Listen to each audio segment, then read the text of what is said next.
Our world is lost in unnecessary fear and hurt. Our systems seem scientifically engineered to make you small, powerless, and always waiting for the next great leader who will fix the problems around us. Worse, we're witnessing neighbor versus neighbor while warfare breaks out around our family tables. But you have access to a spirit, a strength that enlarges and empowers you. Even better, you don't need to wait for the next big movement. You can heal the world. It's time for governance by grace. Welcome to Gracearchy with Jim Babka.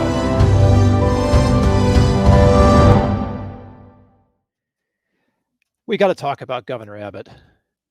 That cat, man, he could be sending people like he could bus people to California, and yet he's sending them everywhere. It's what is it, 15, almost 16,000 people now, and he's sent it. He tweeted on this, 8,900 to DC in front of the vice president's house, right? 4,900 to the New York City people, 1,500 to Chicago, and 690 to Philadelphia. Not a one of them to his close near neighbor, the great blue state of California. And he had the gall to say, if Biden does nothing, Texas is taking unprecedented action to provide relief to our overwhelmed border communities. And I want to just say right now, with all the grace that I can, bless you, Texas border communities, because I know what you must be going through. So we'll just start there, and then we'll take Governor Abbott apart. How can we do that? Still be graceful? Well, let's be honest about where the governor's at. The governor is operating a program whereby he makes Texas poor, and he makes these blue sanctuary cities wealthier. That's what he's doing. Of course, he'd disagree with you, but let's explain how. Okay. So the very first term we're going to go over is GDP, which is basically the entire size of the economy. So if everybody is producing a certain amount and I add in more people and they produce as well, it's simple addition. The GDP expands.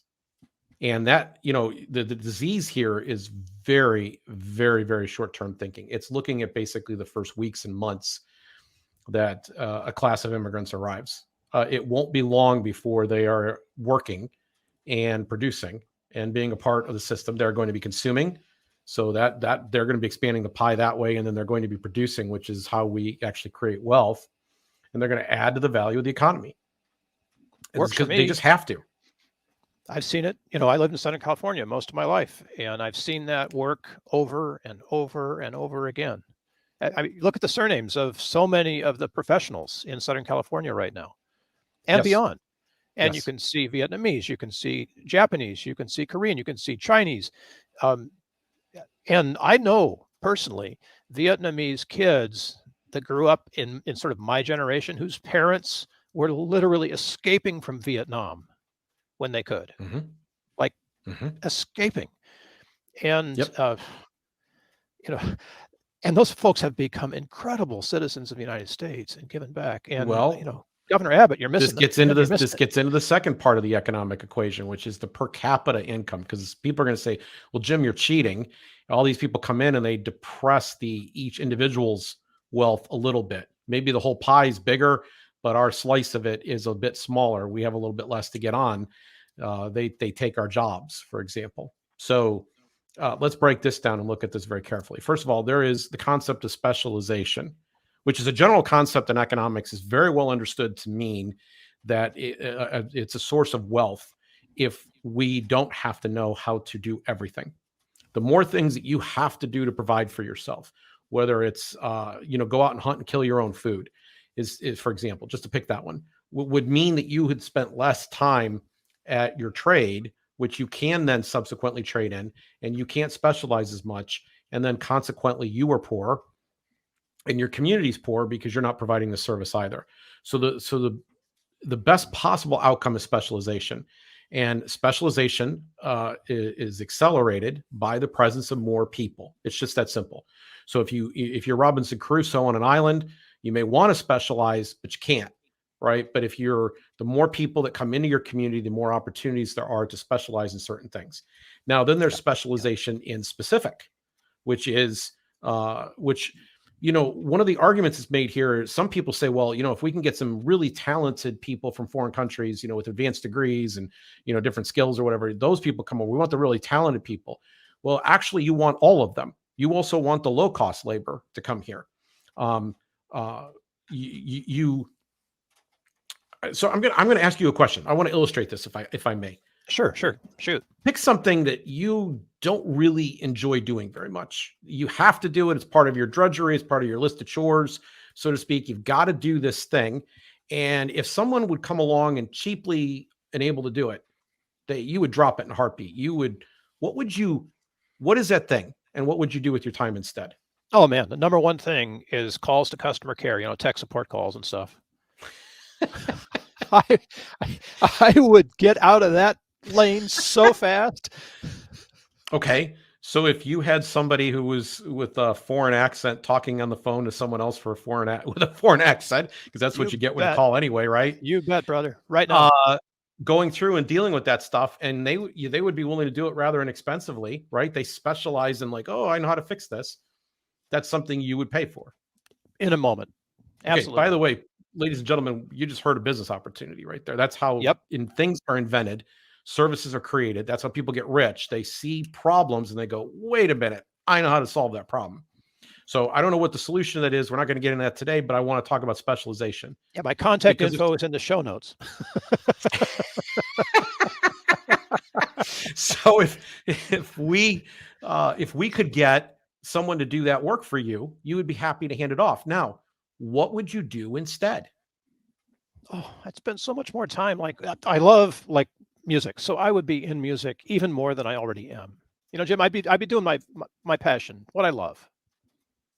And almost everybody feels that way. And it's possible even that your passion could be something that becomes profitable to other people around you. It comes to benefit others. Don't push your luck there. I am a musician. Don't push your luck on the profitability, but we're hoping. Okay. So, but the specialization in specific means that all of us can benefit from general waves of immigration, not just high talent immigration, but general labor immigration. We can all benefit from that. And we all have something. Every one of us, every person watching right now is stuck doing something that they don't want to do. And if someone came along and said, I'll do that thing for you, and then price was low enough, they would hand it away. In a minute. Done. Okay. This is new work that's being created because right now you're doing it. So it's not like somebody who provides the service is missing out on your business. You already made a decision. You're not going to pay for that. This is the thing you're going to do yourself. But if someone comes along and says, I'll do it cheaper, you go, wait a minute, maybe I need to reconsider my priorities here, right? I could trade a little bit and then I could spend more time on my music. And both you and they are wealthier. And no one loses anything because it wasn't a job that got taken from somebody else. You with me? Oh, yeah. Lastly, in terms of per capita, because per capita is the long-term factor. There's the GDP is going to show up pretty quick. And like I said, it's almost like the people that don't understand this, there's almost like an infantile, childlike mindset of that there's this finite pie and I got to make sure I got mine. And I'm saying to you that that's not the case. But when we start to look at this more long-term and we start to look at the per capita wealth that's created by the presence of new people in an economy, it comes because some of those people are not just going to work, but they're going to be extra industrious and they're going to start businesses. And we see this in every wave of immigration. So just not far from me, we have South Asian populations that have moved in here. Karen, my wife has one of her best friends now is Karen. Go look it up if you don't know what it is. But there's a couple of different peoples in that area, Nepali, different people, and they're setting up businesses and shops all the way down the road. It's their business, their community. You could see it starting to thrive. And then their children will go on and get education. They will make sure that their children take advantage of the system. And that following generation will also create even more wealth. And so the places, these sanctuary cities to which these people are going that are being welcomed, they're going to long-term, they're going to expand the wealth of those communities, both in terms of GDP and even more important per capita. Everybody is going to see their per capita wealth going up. Everybody, not just the immigrants. I don't want to brag, but Governor Abbott, how big is California's economy? Like in the world? Yeah. And We haven't gotten there because a bunch of white guys kept a bunch of people with other skin color out of the state. We've gotten there because everyone in California understands the importance of working together. And we may not care for each other's political views, but we get it, It's But about all you of are us. hitting on something really super important that's hidden and subtle in this whole thing. If you wanted to devise a program to create more blue, more Democrat votes, you could hardly do better than take the people who are coming in and ship them off to sanctuary cities, because they're going to remember whose door was open and whose door was closed. And they're not in your community anymore. They're in another community making it wealthier. And they're going to set down roots there, and they're going to remember when they vote who welcomed them and who shut them out. And how do I know that this is true? Is this just an abstraction, a theoretical speculation? No, Bill, you raise exactly the case study. So there was a governor of California, a Republican, the second to last Republican governor. His name's Pete Wilson. Pete Yeah, I Wilson remember Pete. saw the trend coming where the party was starting to say, we don't want immigrants in here. We want to do something about illegal immigration. And as they turned up the heat on this issue, he said, this is destroying us. And now, where is the Republican Party in California? This is virtually giving everybody a chance there to listen to those crickets. Well, I'm sorry, I didn't mean to step on that there. I didn't know that was coming. But yes, that's exactly the case. They're losing, and the Democrats have control of all the statewide offices, both houses of the state legislature, the vast amount of the bureaucracy. The policies there are blue policies. So Governor Abbott is, and maybe Texas will stay red for a little bit longer, but they are making other parts of the country that have greater population and will continue to have greater population. Their areas will shrink because, by the way, your children will start to leave and your grandchildren start to leave and go to these areas of economic opportunity. That's what will happen. They'll move to the big city where people specialized and per capita income is higher. And something that's really wonderful about immigrants is that we kind of hang together. I know my family several generations back hung together as sort of a German enclave within the Midwest, and then started to branch out after they got their legs on the ground, and that happens here in California too. You see communities spring up and they help each other, and they make it possible to thrive. And I know everybody's going to say it's expensive to live in California and look at all the problems in San Francisco and the homeless thing and blah, blah, blah. But we're doing it. We're doing it because we have the heart to help one another. And that, I think, is really important. And I want to note that this exists in Texas too. Yes, it does. And that's a huge quality. If we can figure out how to leverage that, all the boats will rise. The tide will rise for everybody. I've never understood. There's something I just fundamentally don't understand. So I have a friend who lives in Florida, and he says all my neighbors are Mexican, and he lives not too far outside of Orlando. He'll recognize himself if he's listening. He is a listener to the show, and he's like, they're great people. They're religious. They're family oriented. They get up and go to work every day. They're gone most of the day because they're at work. So they're hardworking. And he says, yeah, they celebrate on the weekends. Like when they get some downtime, they have a good time. They let their hair down. And he said, they're fun. But he said, man, these are the people that should have been more conservative. They are more conservative in their personal demeanor, but they don't find themselves welcome by the people who maybe would be more prone to share some of their values. At least there'd be some distribution division on this. And listen, I don't care. If you're not Republican, Democrat, I don't give a hoot about either one of them. I think they're both ruining the country. But to be clear, Governor Abbott, believes, and his supporters believe, that they're really showing them. They're really showing them. And the people that care about this the most will be dead by the time most of the impact of this hits. You're not leaving a better country for your kids in this process. You're really not. You're making bad political and financial decisions. One more grace point, Jim. I'll challenge you to see if you can find something new in all this that we haven't yet said.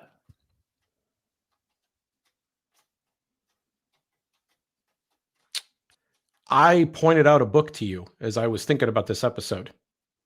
1 Billion Americans by Matthew Iglesias. Yeah, right. So when he says 1 billion, he wants to dramatically increase the population, and billion's a nice symbolic number. We have about 300 million, 330 million Americans right now, maybe 340. He wants to dramatically increase the population. He happens to be on the political left. He's an economist on the political left. And he wants to increase the population by hook or by crook. And so that includes two things. That includes robust immigration, and that includes an increase in birth rates. Those are both part of what he's suggesting.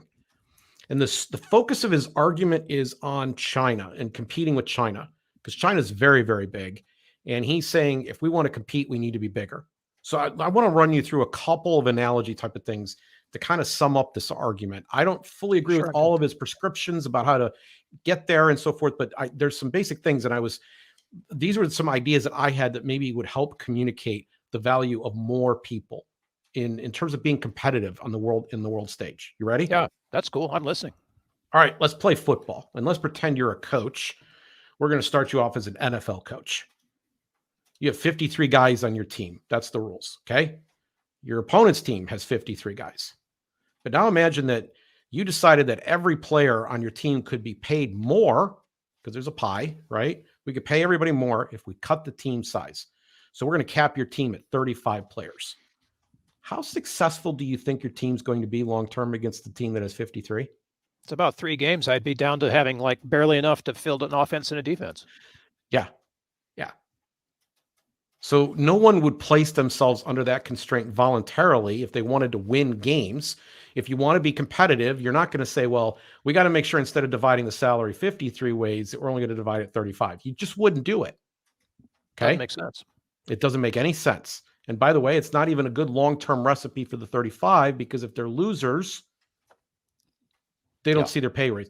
The people that get credit, the people that get endorsement deals, for example, in sports, are the ones who happen to have be on winning teams, be involved in championship programs. So you don't want to cut the size of your team. Okay, so number 2, let's talk about talent pool. Now, again, we're competing against, this is a competition, and we're going to do football once again, but this time I'm going to make you a college coach. Don't consider that a demotion. Some of these college jobs are very cushy and last for a long time. Gosh. And lucrative. Okay.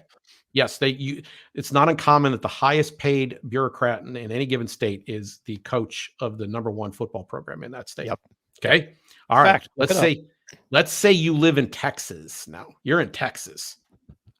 And it's one of the largest states. And football is like the state religion there. Okay.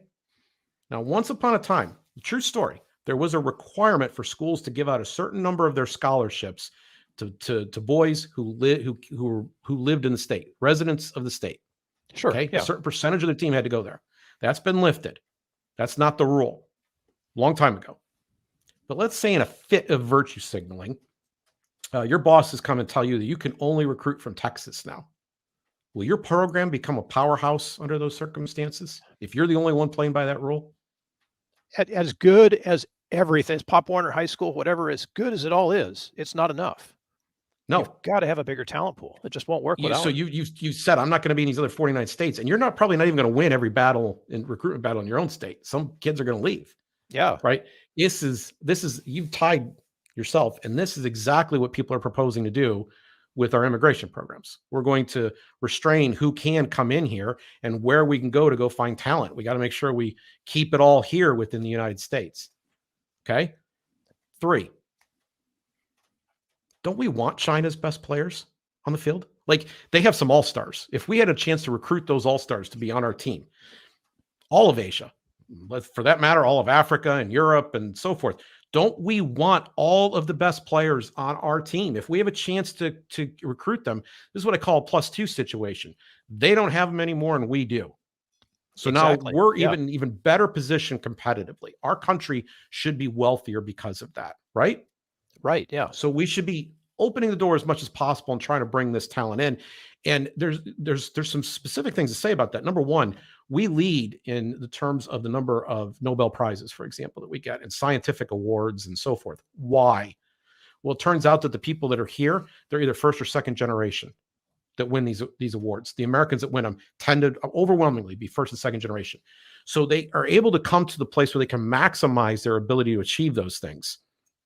And we benefit as a result. Yep. Okay. So we want the very best players to come to play on our team. We want the largest pool to go out and reach to find all players, the players we need. And we want more people.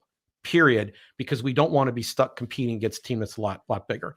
And essentially, this is what Matthew Iglesias was getting at. I haven't read the book, but this part of it, this little bit of it, I understand that the idea of the more people that we have here, it has already been worked out. This was worked out a couple of years ago. This is a major study that theorized soundly, in my opinion, that if all constraints on human movement were lifted from country to country across the planet, and people could go wherever they wanted to thrive and succeed, they would choose places like the United States. And by the way, tiny little rabbit trail, we should be happy about this. We should be like, we win.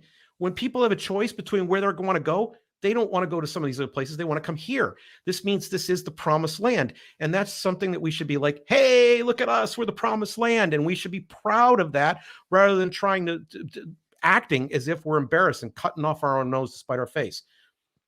But this study said that if everybody could go where they wanted, world GDP would double. We'd all be we'd have twice as much wealth floating around. Yeah, I'm down with that, man.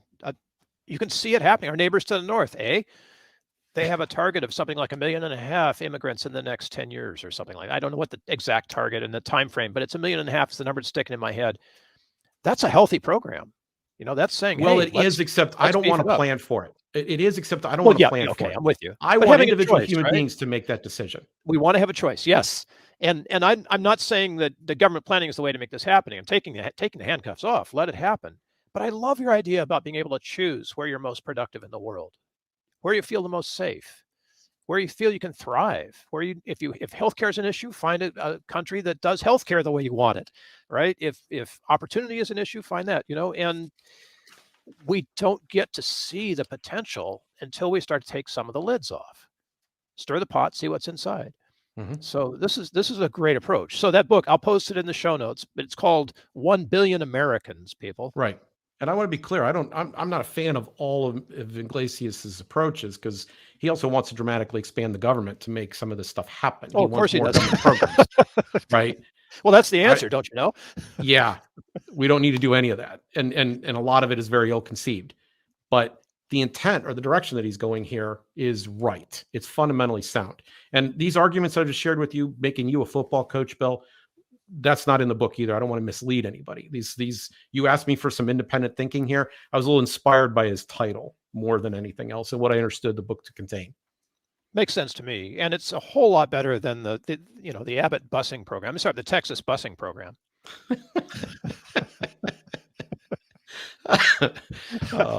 It's going to exist long after Governor Abbott's gone. I'm sure they'll be still doing stuff like that.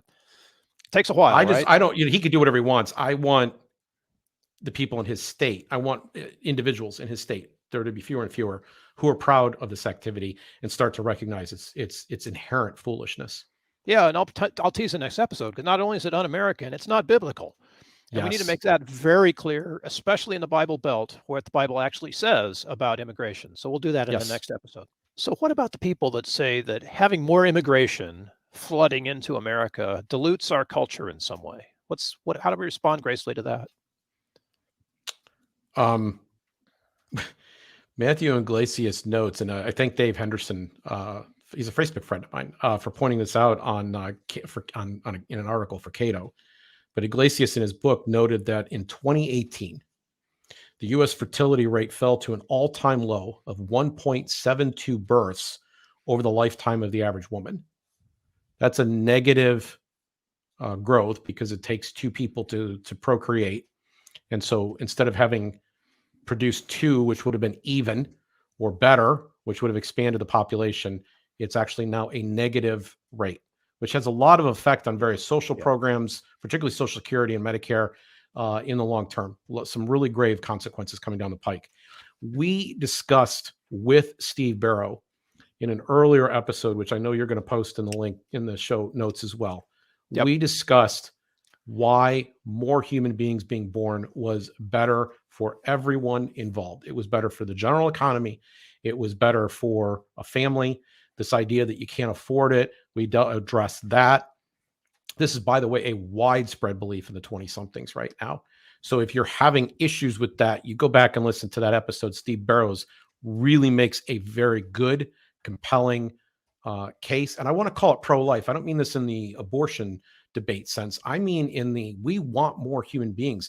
We recognize the inherent worth and value that human beings bring to society. But Iglesias does it, who's coming at this from the left now, says that there's an important factor here, and that is that the cost. So if you think of this in strictly economic terms, where if it's expensive to have children, then just like anything else, there's going to be fewer of them.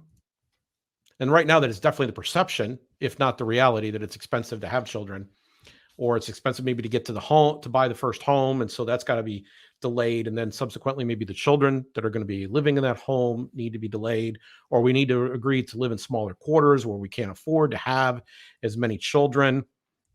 So when all else is equal, people are going to have fewer children if they don't think they can afford them. And Iglesias' solution to this is a subsidy, and yet another subsidy. But I think that we have to have a discussion yes, I think we have to have a discussion twofold. Hold on a second.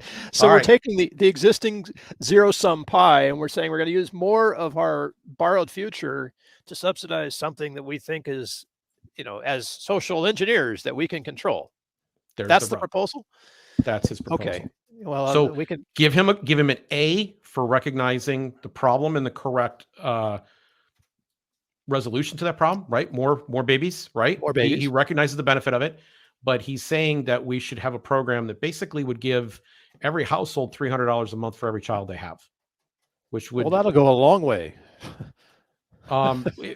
It's not going to cover everything, no doubt, but sometimes if you could just lower the cost of something, enough people decide to jump on, right? Yeah, true. Okay, so I derailed your train of thought. I want to approach this. I want to approach this from, first of all, from a moral philosophical point. Conservatives tend to argue that they are pro-family, and if you're pro-family, you should be having more family. That's the number one way that you demonstrate that you're pro-family. You can bleat all you want about how other people should be living their lives, but the real way that you demonstrate you're pro-family is you have a family and you have more of that family. That's the number one way you do that. Okay. There is no number two in comparison. That's it. So stop talking and start, make love. Okay. Just get to it. All right. That's good advice for everybody these days. Yes, it is. Okay.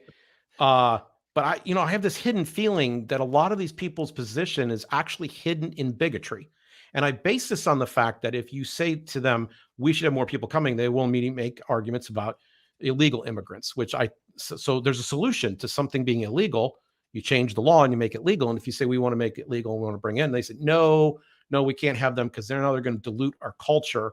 They're going to change voting patterns. They're going to do a variety of other things. I don't know why that necessarily has to be true. We discussed earlier, if they were more welcomed in certain places, they should naturally be constituents in a relative breakdown, but probably lean a little bit more conservative, honestly, in most cases, or resonate with that message if they were wanted and accepted in those areas. But this just doesn't work. Because they're not actually going after the real target or the real problem. If having more children is more expensive, and this is true across the board for everybody in the country, this means there's probably a government problem that's driving all of this. The government's too big. It takes way too much money. It regulates way too much. It does a variety of things that suppress the economy's ability to produce and make it harder and harder to get in. Now, let me just take one before we go. Let me just throw one out so I can make clear what it is I'm trying to say. You will notice that the things that the government subsidizes are the most expensive things in our society. And the things that they have very little involvement are the places that have the most technological advancement, and they keep going, and the cost keeps going down. Everybody's heard of Moore's Law. Moore's Law only works because the government is largely out of the way. The more that they subsidize, the more they're going to break that thing. But let's just take housing as an example, because this is a real central concern to the people that we're talking to right now. Government has heavily subsidized housing, and they did a lot for my generation. I'm in my 50s. They did an awful lot to help us get into housing. And consequently, the price of housing has gone up, up, up, up, up, up, up, up, so that the entry point, the point where you're jumping on the ladder, the bottom rungs of it have been cut off. And it's a bigger leap to get up on top. And so consequently, they are making the decision to have fewer children. Now, if you really want to have a pro-family policy, you would take your eyes off the immigration ball and you would turn around and you say, you politicians have really messed us up. And we need to knock off this nonsense where we're going to help people buy houses, get schooling, all these other things that they're doing, because it turns out we've actually made it more prohibitive, not less. We've actually because we've made it more expensive. We've artificially driven up the costs on our own, and we should have stopped. That is the most pro-family policy. And if we reversed all of these things, yeah, there's going to be a temporary moment of readjustment where everybody's got to get their feet underneath them because the world will dramatically change. They were making plans on other bases. But if we turned this around, it wouldn't be long. And I mean, it wouldn't be long, a couple of years tops, before we started into a new pattern where things started to get more affordable and people's attitudes about all these things changed. So stop the obsession with why immigrants are making your life bad. It's rich, smug, well-fed politicians and the people who support them. And you might even be one of them that's Governor Abbott. So against Governor Abbott. You're supporting Governor Abbott, bringing us to this really difficult discussion we have to have today.